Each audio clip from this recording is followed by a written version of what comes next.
Hello friends and my dear students, welcome back.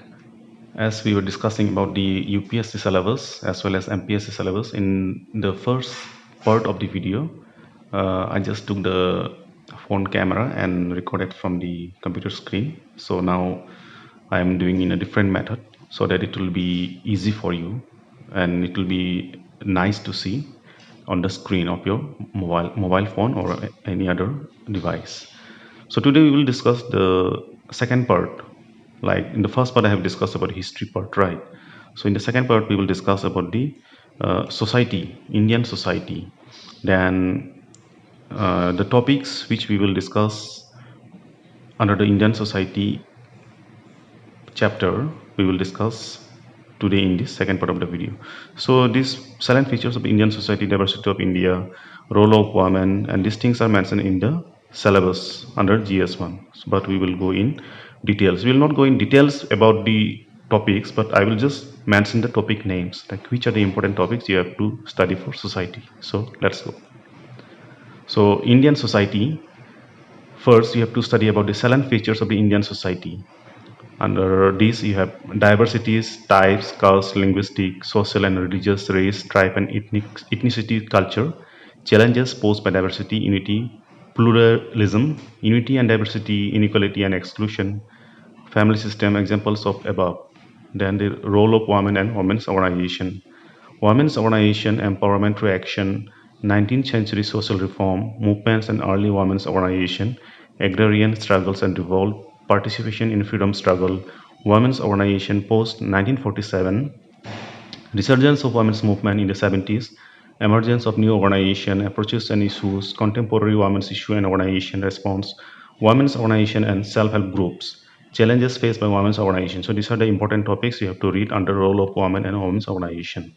The next is the population and associated issues. Basic demography of India. The population trends in India and their implications. Causes and effects of overpopulation. Challenges of population explosion. So these are the topics you have to go in details from the by referring the books. So I'm just giving an idea like what are the topics you have to study from the books. You have the books. Many times we get confused like which chapter to study because there are so many things covered in one book, but we have to choose the chapters or the topics wisely. So these are the topics: changing age structure of Indian population, demographic dividend, boon or ban for India, population aging in India, India's population policy and initiatives. Then poverty and developmental issue, concept of development and poverty, types of poverty, measurement of poverty, poverty line, causes of poverty, poverty social problem, socioeconomic spread of poverty, consequence of poverty, inequality, continuation of vicious cycles, who are worse affected by poverty. So these are the topics. Then problems of rising urban poverty, poverty alleviation initiatives, policy shift from trickle down economics to inclusive or pro poor development to reduce poverty, relation between poverty reduction and development, poverty inequality development nexus. So these are the topics under poverty and development issue in your society book. Then you have to study about the urbanization also. Urbanization trends in India and their implications, demographic and social dimensions, factors driving urbanization. Then you have to refer some current affairs related topics also. So these are the just a basic idea that you have to go through these topics very carefully and in details. So impact of urbanization in rural areas, because the UPSC or MPSC is a very vast topic.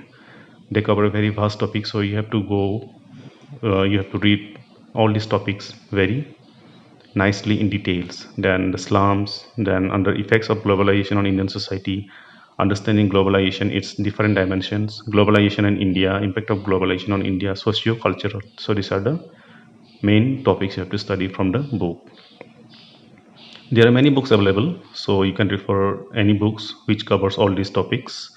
Globalization and culture, factors driving globalization, does globalization cause poverty? So these are the topics you have to go in detail. Okay, so the social empowerment, which are the socially disadvantaged groups, dimensions of social empowerment, government initiatives to aid social empowerment. Then communalism, its characteristics, communalism in India in the past, communalism in contemporary India, causes of communalism, consequences of communalism, measures to control and eradicate communalism, secularism as an antidote to communalism. So these are the topics mainly with reference to the mains exam, mains UPSC exam, MPSC exam. So these are the mains topics. From this, some may come in your prelims also, which is objective type. But for the mains, you have to go through all these topics.